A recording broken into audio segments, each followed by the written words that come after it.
Hi hello నమస్తే welcome to Dhatri TV. నేను మీ భార్గవి. పాటలు రాయడం అనేది ఒక కళ. ఒకప్పుడు పాటలు రాయాలంటే ఎంతో అనుభవం కలిగిన వారు రాసేవారు. కానీ ఇప్పుడున్న జనరేషన్ లో యంగ్ గీత రచయితలు వచ్చేస్తున్నారు. సో మీకోసం ఈ రోజు ఒక యంగ్ గీత రచయిత రవివర్మ గారు మనతో పాటు ఉన్నారు. నమస్తే సార్. నమస్తే అండి. ఎలా ఉన్నారు? బాగున్నాను, మీరు ఎలా ఉన్నారు? చాలా బాగున్నాను సార్. సో ఈ మధ్య లిరికిస్ట్ అనే వాళ్ళు చాలా ఫేమ్ అవుతున్నారు సార్. అది కూడా యంగ్ చూస్తున్నాం. అవును. సో దాంట్లో ఇప్పుడు రీసెంట్ గా రిలీజ్ అయిన పప్పా మూవీ. సో అసలు మీరు ఈ క్రాఫ్ట్ లోకి అంటే ఈ ఇండస్ట్రీలోకి ఎలా వచ్చారు? అసలు నిజం చెప్పాలంటే నేను ఇండస్ట్రీలోకి రావాలని అనుకోలేదండి.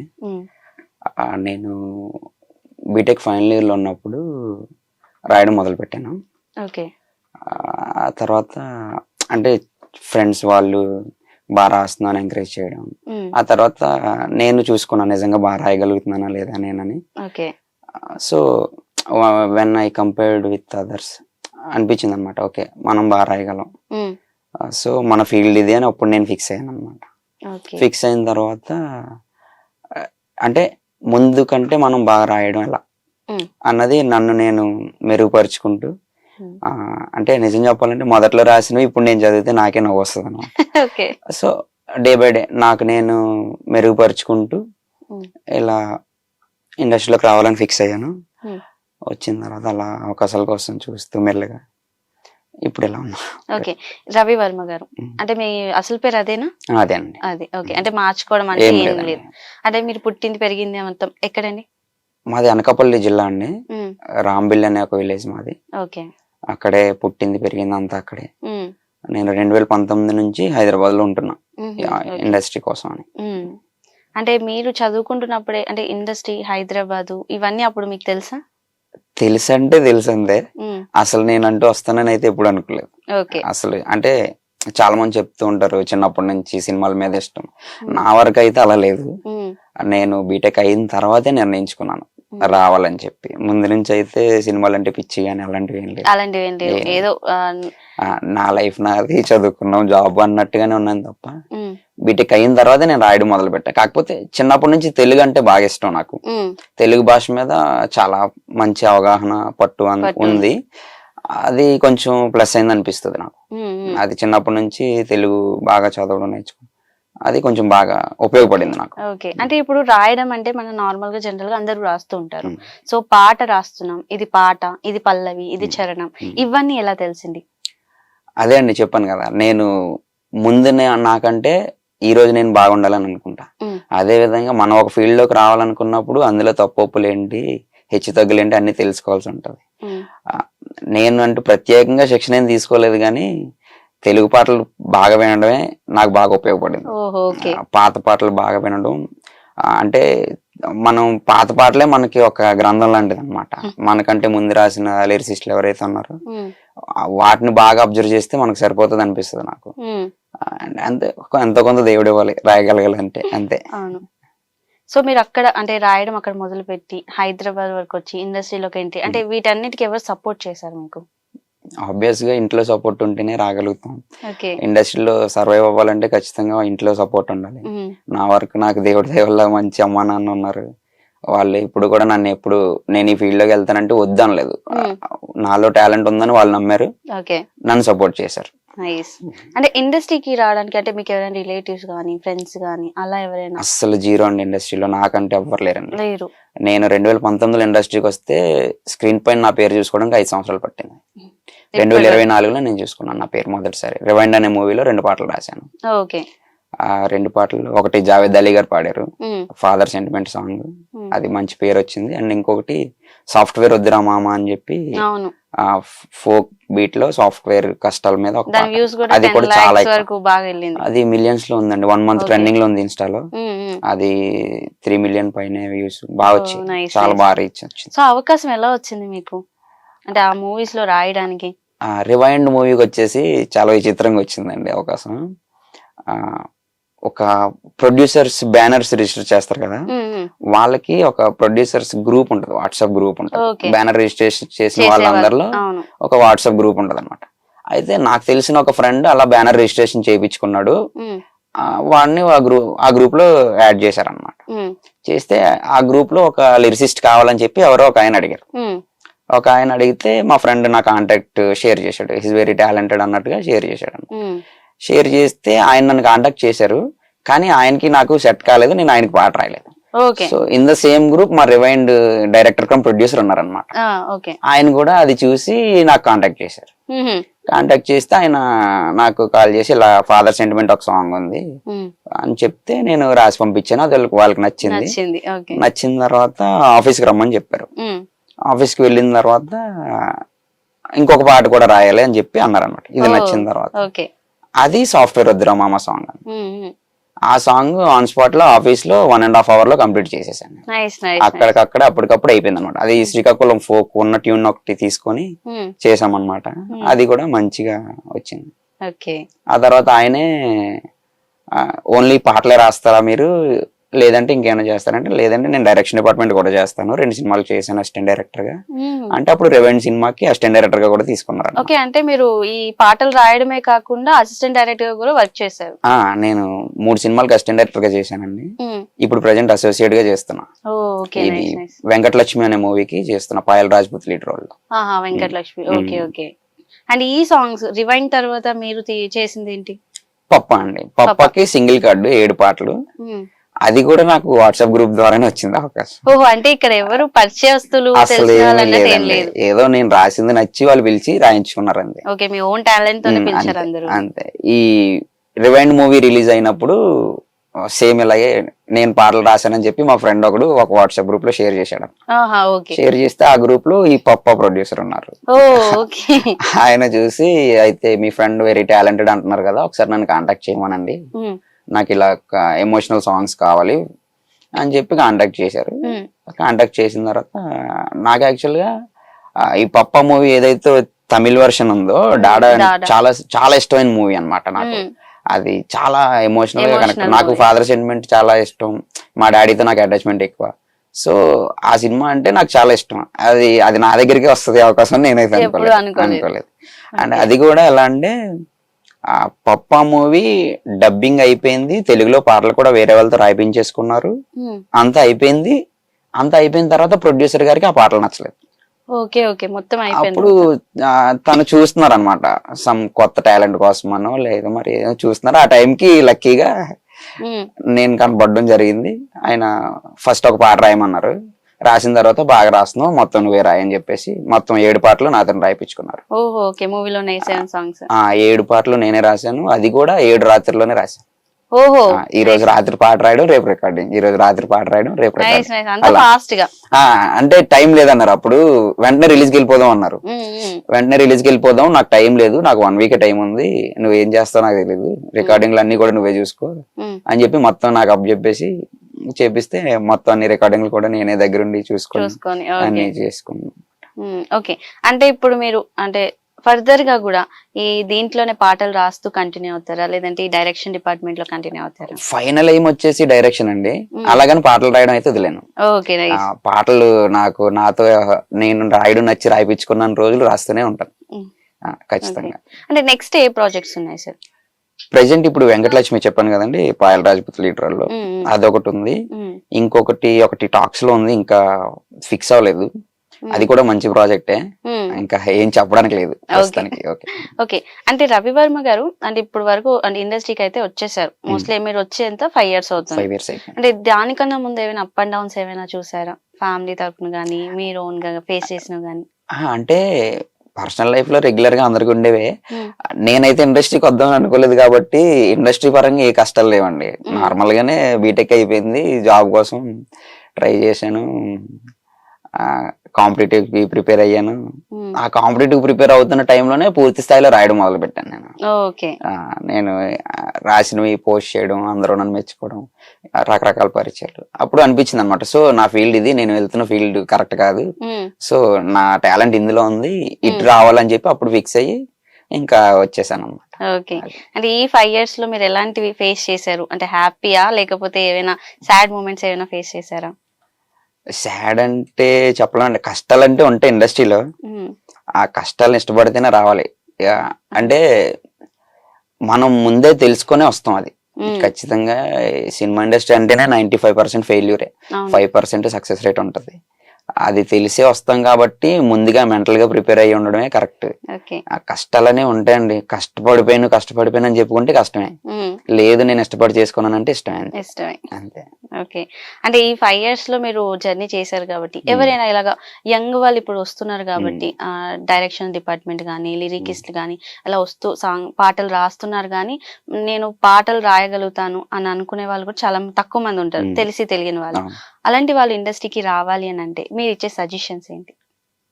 వాళ్ళ టాలెంట్ ను వాళ్ళు నమ్మాలి ముందు, ఆ తర్వాత ప్రపంచం నమ్ముతుంది. ఓకే. మనల్ని మనం నమ్మిన తర్వాతే మనకి ఎవరైనా నమ్ముతారు. మన మీద మనకే నమ్మకం లేకుండా అయితే ఇండస్ట్రీకి రావద్దు. అండ్ అలాగని ఇండస్ట్రీలో ఏంటంటే అండి 99% టాలెంట్ ప్లస్ హార్డ్ వర్క్ ఉన్నా సరే 1% అదృష్టం ఉండాలండి. ఓకే. ఇప్పుడు నేను మీకు చెప్పాను కదా 2 సినిమాలు నాకు అదృష్టం వల్ల వచ్చాను. నేను ఎవరి దగ్గరికి వెళ్ళి అడగలేదు, ఏం చేయలేదు. నాకంటూ టాలెంట్ ఉంది, నా టాలెంట్ నమ్ముకుని ఉన్నాను. లక్కీగా అది ఆ టైంలో అలా జరిగింది. ఆ 1% అదృష్టం ఉంటే తప్ప ఇండస్ట్రీలో ఏం చేయలేమని నేను నమ్ముతా ఖచ్చితంగా. అలాగని అంటే ఓన్లీ అదృష్టం మీదే ఆధారపడిపోదాం అని కాదు, మనలో కూడా టాలెంట్ ఉండాలి, మనం కష్టపడాలి. సార్ మీరు నెక్స్ట్ ప్రాజెక్ట్స్ ఏం చేస్తున్నారు? ఉన్నాయండి. ఇప్పుడు నేను డైరెక్షన్ డిపార్ట్మెంట్ వర్క్ చేస్తున్న మూవీకి కూడా సాంగ్స్ అయితే ఇస్తామన్నారు. ఇంకా ఎన్ని అనేది చెప్పలేదు. అండ్ రాసేసి రెడీగా ఉన్నదైతే తనీష్ హీరోగా ఒక మూవీ వస్తుంది. అందులో ఒక రొమాంటిక్ సాంగ్ ఒకటి రాశాను. సినిమాలో ఒకటే పాట అని చెప్పారు. అది రిలీజ్ కి రెడీగా ఉంది. ఇంకా డేట్ అనౌన్స్ చేయలేదు. ఓకే. అంటే ఇప్పుడు మీరు పాటలు రాస్తున్నా అన్నారు. అంటే రాయడం అన్నది చాలా మందికి వచ్చింది, తెలిసిన పద్ధతి. కానీ ఈ పాట దీనికి సింక్ అవ్వడం కానీ, ఇందాక నేను అడిగినట్టు పల్లవిలు కానీ చరణాలు కానీ వీటి గురించి తెలియాలంటే ముందు మనకు పాటలు తెలిసి ఉండాలి. ఇవి రాయాలి అని అంటే పదాలు కానీ అవి వర్డ్స్ కానీ. సో ఇవన్నీ మీరు ఎలా చూస్ చేసుకుంటారు? అంటే కొద్దిగా తెలుగు వ్యాకరణం మీద పట్టు ఉండాలండి. అంటే ఈ ఛందస్సులు కానీ మాత్రల సంఖ్య కానీ గణాలన్నీ ఉంటాయి. అవి తెలిస్తే మనకి కొంచెం సులువు అవుతుంది అనమాట ట్యూన్ కి తగ్గట్టుగా రాయడం. ఇప్పుడు పాట రాయడంలో 2 రకాలు ఉంటుంది. ఎలా అంటే వాళ్ళు ట్యూన్ ఇస్తారు, మనం ట్యూన్ కి రాయాలి. రెండోది మనం రాసిన దానికి వాళ్ళు ట్యూన్ చేస్తారు. 2 రకాలుగా ఉంటది. ఎక్కువ శాతం ట్యూన్ ఇస్తారు, ట్యూన్ కి రాయాలన్నమాట. అయితే ట్యూన్ కి రాయడంలో కొందరు రచయితలు ఎలా ఫీల్ అవుతారంటే స్వేచ్ఛ తగ్గిపోద్ది అన్న ఉద్దేశంలో ఫీల్ అవుతారంటే ఫ్రీడమ్ ఉండదు, కుంచినట్టుగా రాయాల్సి వస్తుంది అని ఫీల్ అవుతారు. అయితే నా వరకు నేను ఎలా ఫీల్ అవుతానంటే ఇప్పుడు మనం పాట రాస్తున్నాం అంటే మొదటి లైన్ వరకే మన స్వేచ్ఛ ఉంటదండి. మొదటి లైన్ ఏ మీటర్ లో వచ్చిందో 2వ లైన్ అదే మీటర్ లో రాయాలి చచ్చినట్టు. అది ట్యూన్ వాళ్ళు ఇచ్చినా మనం రాసుకున్నా సరే అదే జరుగుతుంది. సో మన స్వేచ్ఛ ఎక్కడి వరకు అంటే మొదటి లైన్ వరకు మాత్రమే ఉంటుంది. ఆ 2వ లైన్ అనేది మొదటి లైన్ ఎంత లెంత్ లో రాస్తే 2వ లైన్ ఆ లెంత్ లో రాస్తేనే అది పాట అవుతుంది. మనం ట్యూన్ లో పాడాలి కదా. సో ఆ స్వేచ్ఛని హరించేయడం అనే కాన్సెప్టే నాకైతే పెద్దగా ఏమనిపించదు. సో నేనైతే ట్యూన్ రాయడానికి ఇష్టపడతాను. ఆ ట్యూన్ ఉంటే నాకు కొంచెం ఇంకా సులభంగా అనిపిస్తుంది అనమాట. ట్యూన్ లో రాయడానికి నేను ఇష్టపడతాను. అండ్ త్వరగా కూడా రాయగలుగుతాను ట్యూన్ ఉంటే. నా సొంతంగా ట్యూన్ చేసుకొని రాయాలంటేనే నేను ఇంకా నాకు ఎక్కువ టైం పడుతుంది. అదే ట్యూన్ రెడీగా ఉంది, వాళ్ళు ఎలాగ భావం చెప్తారు, ఖచ్చితంగా దర్శకుడు చెప్తారు మాకు ఈ భావం కావాలి, ఇందులో ఈ విధంగా చెప్పాలని చెప్తారు. అలా ఉంటది, రాస్తాము. అయితే కొన్నిసార్లు ఏమనిపిస్తుంది అంటే కొన్నిసార్లు మనకి పాటకి అత్యద్భుతంగా రాసామని మనం ఫీల్ అవుతాం. కానీ దర్శకుడు ఏం ఫీల్ అవుతాడంటే ఇది జనాలకి ఎక్కదని ఫీల్ అవుతాడు. కొన్నిసార్లు ఈ డైలమా ఉంటది అనమాట, ఖచ్చితంగా ఉంటది. సో అల్టిమేట్ గా పాట అయితే నచ్చాల్సింది దర్శకుడికి. ఆయన ఫస్ట్ నచ్చిన తర్వాతే మనం ఏం చేయడానికైనా ఉంటది. సో నేనేమంటానంటే మంచి పాటలు రావాలంటే దర్శక నిర్మాతలు కూడా కొంచెం మంచిగా జడ్జ్ చేయగలిగితే పాటని మంచి పాటలు వస్తాయని చెప్తాను నేను. ఇప్పుడు ఎంత లోతైన భావాలైనా రాయగలుగుతాం, కాకపోతే అది తీసుకొని జనాల ముందుకు తీసుకెళ్లాల్సింది అయితే దర్శక నిర్మాతలే. సో వాళ్ళ ప్రమేయం కూడా ఉంటది మంచి పాట రావాలంటే బయటకి. అవును, కరెక్టే. సో మీరు పప్పాలో అయితే 7 songs రాశారు. సో ఇవన్నీ నైట్ లోనే రాసేసాం అని అన్నారు. అంటే మీకు ఈజీ అయిందా? ఎందుకంటే అది ఆల్రెడీ తమిళ్లో ఉంది, తమిళ్లోని డాడాలో ఉంది. సో దాని తెలుగుకి ఈజీయా లేకపోతే హార్డా? అదే అంటే యాక్చువల్ గా అంటే లిప్ సింక్ ఉన్న పాట ఒక్కటే ఉందండి 7 పాటల్లో. 6 పాటలు అనేవి మాంటేజ్ సాంగ్స్. సో నాకు పెద్దగా ఇబ్బంది అనిపించలేదు. ఆ లిప్ సింక్ ఉన్న పాట ఒక్క దగ్గర మాత్రం కొంచెం చూసుకోవాల్సి వచ్చింది. అంటే లిప్ క్లోజ్ ఉన్నప్పుడు లిప్ కొంచెం మ్యాచ్ అయ్యేలాగా చేసి రాసుకోవాలి. మిగతా అన్ని పాటలు మాంటేజెసే కాబట్టి పెద్దగా ఇబ్బంది ఏం పడలేదు నేను. అండ్ ఎమోషనల్ పరంగా కూడా నాకు కొంచెం దగ్గరగా ఉన్న ఫ్యామిలీ సెంటిమెంట్ అనమాట. నాకు కొంచెం కుటుంబంతో గడపడం కానీ ఇవన్నీ కొంచెం ఇష్టం అనమాట. సో అవి నాకు కొంచెం సులభమైంది రాయడానికి. సో నాకున్న పర్సనల్ అనుభవాలని అందులో పెట్టుకోవడానికి కుదిరింది. అండ్ ఇంకొకటి ఏంటంటే ఆ పప్పా మూవీ 7 పాటలు ఏదైతే ఉన్నాయో 7 పాటల్లో ఒక్క దగ్గర కూడా ఒక్క ఇంగ్లీష్ పదం కూడా వాడలేదు. అది స్పెషల్. అన్ని పదాలు తెలుగులోనే ఉంటాయి. అన్ని పాటలు ఒక్క డాన్స్ బీట్ లో ఒక డైలాగ్ ఉంటది. అది మూవీలో ఉంటది అన్నమాట. డైలాగ్ మ్యాటర్ ఎంత క్వార్టర్ ఉందా అని చెప్పి అది మాత్రం తప్పనిసరిగా అది వాడాల్సి వచ్చింది తప్ప అది తప్పితే ఒక్క ఇంగ్లీష్ పదం కూడా ఉండదు. 7 పాటలు మొత్తం పూర్తి తెలుగులో ఉంటాయి. ఇంగ్లీష్ లో పెట్టొద్దు తెలుగులోనే పెట్టాలని మీరు అనుకున్నారు? నేను అనుకున్నానండి. నాకైతే పూర్తిగా తెలుగులోనే రాయాలని అనుకుంటాను. దర్శకులు అడిగితే తప్ప నేను ఆంగ్లానికి వెళ్ళను. నాకైతే పూర్తిగా తెలుగులో రాయడం ఇష్టం. అలా అంటే మనకి ఉన్నాయండి తెలుగులో అన్ని పదాలు ఉన్నాయి, మనమే వాడడం మానేసాం. తర్వాత ఏమనిపిస్తుంది అంటే మానేసిన తర్వాత అవి ఆడుగా అనిపిస్తాయి. మనం వదిలేసాం అనమాట వాటిని వదిలేయడం తోటి ఇంకా మనకి కొత్తగా ఎవరైనా వాడారు అనుకోండి ఆ పదం ఎక్కడో విన్న పదం అనిపిస్తుంది. అది మన రెగ్యులర్ పదం ఒకప్పుడు, ఇప్పుడు వాడట్లేదు అలా అన్నమాట. అంటే మీరు పప్పా మూవీ థియేటర్ లోని రిలీజ్ అయ్యి స్క్రీన్ ప్లే లో మీ పేరు చూసినప్పుడు మీ ఫ్యామిలీ వాళ్ళు గానీ మీరు గానీ ఎలా ఫీల్ అయ్యారు? నేనైతే నాకు సెకండ్ మూవీ కాబట్టి, కానీ ఫ్యామిలీ పరంగా నేను అమ్మ నాన్న తీసుకొని వెళ్ళాను థియేటర్ కి. సో వాళ్ళు అదే ఫస్ట్ టైం చూడడం, అమ్మ కంట్లో నీళ్ళు చూసాను. ఇంకంతే, అక్కడైతే మాట్లాడలేని సిచ్యువేషన్ అనమాట. నాకు చాలా హ్యాపీగా అనిపించింది. ఓకే, అంటే మీ ఫ్రెండ్ సర్కిల్ లో వాళ్ళ నుంచి ఫీడ్బ్యాక్ ఎలా వచ్చింది? వాళ్ళందరూ కూడా చాలా మెచ్చుకున్నారు నన్ను. అంటే ఏదో వీడు రాస్తాడు అనే ఫీలే తప్ప ఈడు సెకండ్ సినిమాకి సింగిల్ కట్ రాస్తాడు, ఇన్ని పాటలు ఇలా ఇంత మంచిగా రాస్తాడని అయితే చాలా మంది నన్ను బిలీవ్ చేయలేదు. చేసిన వాళ్ళు ఉన్నారు, చెయ్యని వాళ్ళు కూడా ఉన్నారు. సో వాళ్ళందరూ అయితే తర్వాత చూసిన తర్వాత దే ఫెల్ట్ హ్యాపీ, బాగా అనిపించింది వాళ్ళకి కూడా. ఓకే, అంటే మిమ్మల్ని బిలీవ్ చేసిన వాళ్ళ సంగతి ఓకే, చేయలేని వాళ్ళు ఉంటారు కదా. అంటే తిని రాస్తాడా, రాయడం వరకే తెలుసు మీరు అన్నట్టు, అంతవరకు ఎక్కి ఒక స్క్రీన్ ప్లే లో ఆయన పేరు మీ పేరు చూస్తామని అనుకోరు కదా. వాళ్ళ దగ్గర నుంచి ఫీడ్బ్యాక్ ఏమైనా వచ్చిందా? అంటే వాళ్ళు నేను రాయనని నాకు చెప్పరు కదా ముందు డైరెక్ట్ గా. అంటే వాళ్ళకి నా మీద అపనమ్మకం ఉందన్న విషయం నాకు తెలియదు కదా, అది చెప్పలేం. అంటే డైరెక్ట్ గా చెప్పరు ఎవరు కూడా, ఈడేం రాస్తాడులే అనుకుంటారు, సర్లే అనుకుని వెళ్ళి. సో మీ వర్క్ తోనే ఒక్కొక్కరికి ఆన్సర్ చెప్పినట్టే అవుతుంది. అంతే. Okay sir, and next me projects ఏమున్నాయి? అంటే ఇప్పుడు తనిష్ ది మూవీ ఉన్నాయి అండ్ అప్కమింగ్ ఒకటి ఉంది. అండ్ డైరెక్షన్ డిపార్ట్మెంట్ లో మీరు ఏం చేస్తున్నారు? నేను అసోసియేట్ డైరెక్టర్ గా చేస్తున్నా ప్రజెంట్. నెక్స్ట్ డైరెక్షన్ ట్రయల్స్ లో ఉన్నాయి, స్టోరీ చెప్తున్నా. నాకు తెలిసి ఇయర్ లో సైన్ చేస్తాను అనుకుంటున్నా డైరెక్టర్ గా. అంటే అది కూడా డైరెక్టర్ గా అప్కమింగ్ లో అయిపోతుంది, అది చూడాలి మరి. అంటే ఇన్ని అంటే ఇప్పుడు మనకి ఇండస్ట్రీ అనగానే చాలా క్రాఫ్ట్స్ ఉన్నాయి సార్. సో మీరు ఓన్లీ ఈ డైరెక్షన్ డిపార్ట్మెంట్, సాంగ్స్ అంటే మీరు ఎప్పటి నుంచి ఇష్టం అన్నారు. డైరెక్షన్ ఎందుకు ఇష్టం మీకు? డైరెక్షన్ ఎందుకంటే అండి, మనకున్న విజన్ ని మనం బయట ప్రపంచానికి చూపించాలంటే డైరెక్షనే దానికి ఉన్న ఒక దారి అన్నమాట. మనకంటూ ఒక విజన్ ఉంటది. సో ఆ విజన్ ని మనం విజువలైజ్ చేయగలిగి చూపించాలంటే డైరెక్షన్ ఎంచుకోవాల్సి ఉంటుంది. ఓకే, అంటే ఇప్పుడు మీరు సాంగ్స్ కి అయితే మీరు కాలేజ్ లో ఉన్నప్పుడు రాయడం అవన్నీ చేశారు, అండ్ ఫర్దర్ గా డైరెక్టర్ గా ఇప్పుడు చేస్తున్నారు కాబట్టి అప్కమింగ్ అంటే ఇయర్ లో గానీ మీకు సైన్ అయిపోతుంది డైరెక్టర్ గా అంటున్నారు. సో నెక్స్ట్ కూడా సాంగ్స్ రాస్తూనే డైరెక్షన్ చేస్తూనే ఉంటారు? అవునండి. ఇంకేమైనా గోల్స్ కానీ అలాంటివి ఏమైనా ఉన్నాయా సార్? ప్రస్తుతానికి అయితే ఏం లేవండి. కథ, స్క్రీన్ ప్లే, మాటలు, పాటలు, దర్శకత్వం బై రవర్ మాటల అంతే. అది వచ్చేస్తే నా డ్రీమ్ ఫుల్ఫిల్ అయిపోయినట్టే. తర్వాత ఏమొచ్చినా సరే అది ఇంకా బోనస్. అది ఒక సినిమా వచ్చేస్తే చాలు. ఓకే, అంటే మీ టోటల్ ఈ 5 years లోని మీరు నేర్చుకున్నది ఎంత అంటే ఏం చెప్తారు? ఎంత అంటే నేర్చుకునడానికి అసలు చెప్పడానికే లేదండి. మనం ఎంత నేర్చుకున్నా ఇంకా మిగిలే ఉంటది. ఒక మహాసముద్రం ఇండస్ట్రీ అంటే, ఇండస్ట్రీలో అన్ని తెలిసినోడు ఎవడు లేడు, ఏమీ తెలియనోడు కూడా ఎవడు లేడు. అన్ని తెలిసినోడు అంటే ఎవడు లేడు. ఎంత పెద్దోడైనా సరే ఇంకా తెలుసుకోవాల్సింది ఉంటది, నేర్చుకోవాల్సింది ఉంటది. సో మనం అయితే నా వరకు నేనేం ఫీల్ అవుతానంటే, నిన్నటి నాకంటే ఈ రోజు నేను బాగుండాలి, రేపటి నేను ఇంకా బాగుండాలి. సో అది ఎలా సాధ్యం అవుతుంది అంటే మనం నేర్చుకుంటుంటేనే సాధ్యం అవుతుంది. అది మనకు వచ్చేసి అనుకుంటే వచ్చేసే, రాదంటే రాదు, అంతే. ఓకే సార్, మీరు అన్నట్టు కథ, స్క్రీన్ ప్లే మొత్తం రవి వర్మ. అవును.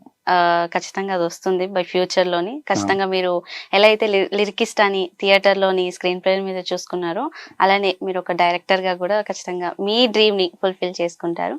అండ్ దానికి all the very very best. Thank you so much. Thank you sir. Thank you.